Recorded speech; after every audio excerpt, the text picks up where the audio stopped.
think I started thinking about FGM before I thought about I'm statistically at risk of FGM. It had never really occurred to me because it doesn't. Sound recording. My name is Niayesh Fekri. My name is Sundus Mahdi, My name is Lujaina Tahami. and I believe that we can end FGM in a generation. My grandparents come from Upper Egypt, where FGM is very highly practiced. But they made a very important decision that they would choose not to perform FGM on their daughter because they saw their daughter and son as equals. When I went to Sudan, I kind of picked up a conversation.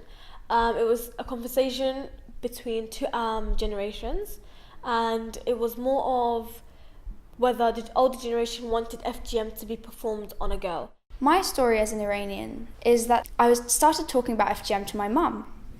And my mum told me that in her generation, girls would talk about FGM and their knowledge of it, that it used to happen in rural areas in southern Iran.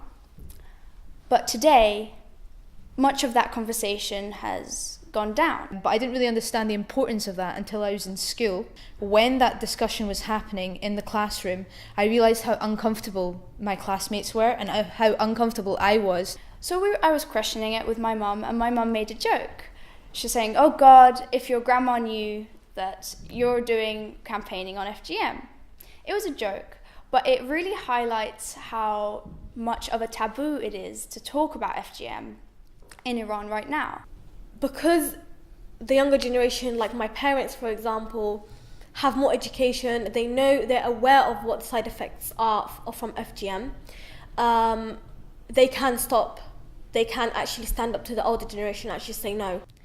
Having said that, there's been a few different women's groups around since 2013 that have been working on campaigns against FGM and working with the communities. And that's when I realised how proud I was of my grandparents for making that decision, because that led to ending FGM in a generation and ending FGM in my family. And seeing groups like that just makes me think, yes, we can end FGM in a generation.